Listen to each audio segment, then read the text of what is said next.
मोरेच गाँव के शीतला मैया तोला मनावाओ। मोरेच गाँव के शीतला मैया तोला मनावाओ। खारू नदी के तट में बैठे दर्शन पावो। खारू नदी के तट में बैठे दर्शन पावो। मोरेच गाँव के शीतला मैया तोला मनावाओ। मोरेच गाँव के शीतला मैया तोला मनावाओ। खारू नदी के तट माँ बैठे दर्शन पावो।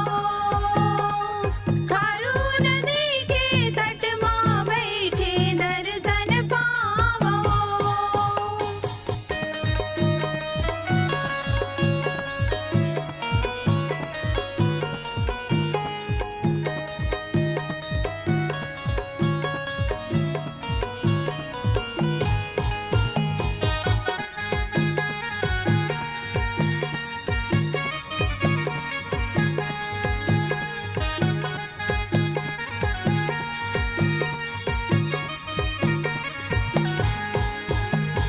शीतला मुहाटी में बैठ लंगुरवा पहली तय पूजाए। 21 बहिन के एक भाई लंगुरवा जग में तय जनाए।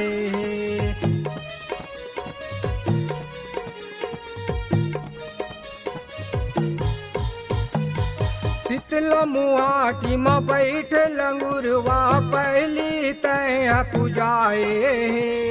21 बहिन के एक भाई लंगुरवा जग में तय जनाए। जग माते हजनाए गुरुवा जग माते हजनाए हैं। 21 बहिन के एक भल गुरुवा जग माते हजनाए हैं। रखवारी में बघवाड़े ओला मनावाओ। रखवारी में बघवाड़े ओला मनावाओ। खारू नदी के तट में बैठे दर्शन पावो। खारू नदी के तट में बैठे दर्शन पावो।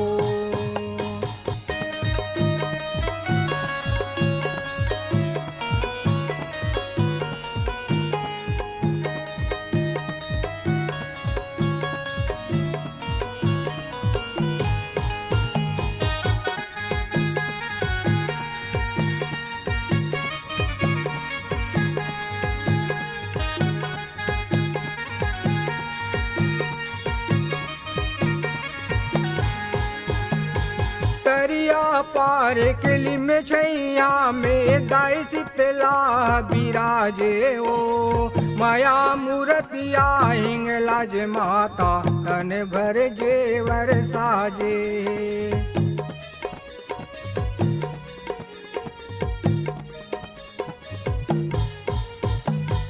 दरिया पार किली में छैया में दाई शीतला विराजे ओ। माया मूर्तिया हिंगलाज माता तन भर जेवर साजे। तन भर जेवर साजे मैया तन भर जेवर साजे हैं। माया मूर्तिया हिंगलाज माता तन भर जेवर साजे हैं। मोरे मायारू शीतला दाई तोला मनावाओ। मोरे मयारू शीतला दाई तोला मनावाओ। खारू नदी के तट में बैठे दर्शन पावो। खारू नदी के तट में बैठे दर्शन पावो।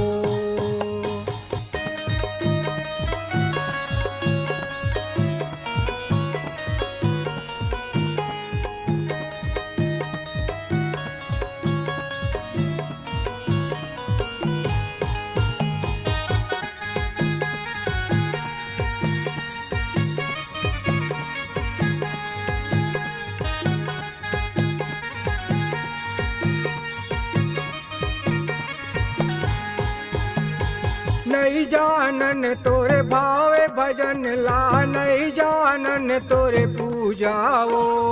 छोटे छोटे लइका आवन जन कर बेत दूजाओ।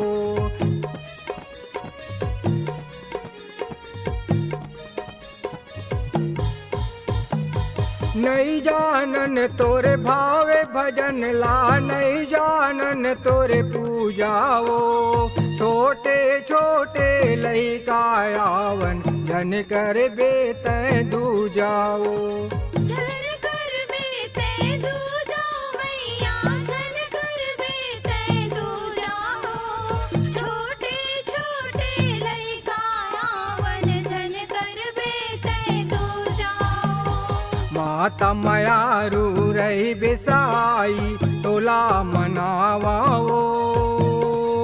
माता मयारू रही बिसाई तोला मनावाओ। खारू नदी के तट में बैठे दर्शन पावो। खारू नदी के तट में बैठे दर्शन पावो। खारू नदी के तट में बैठे दर्शन पावो।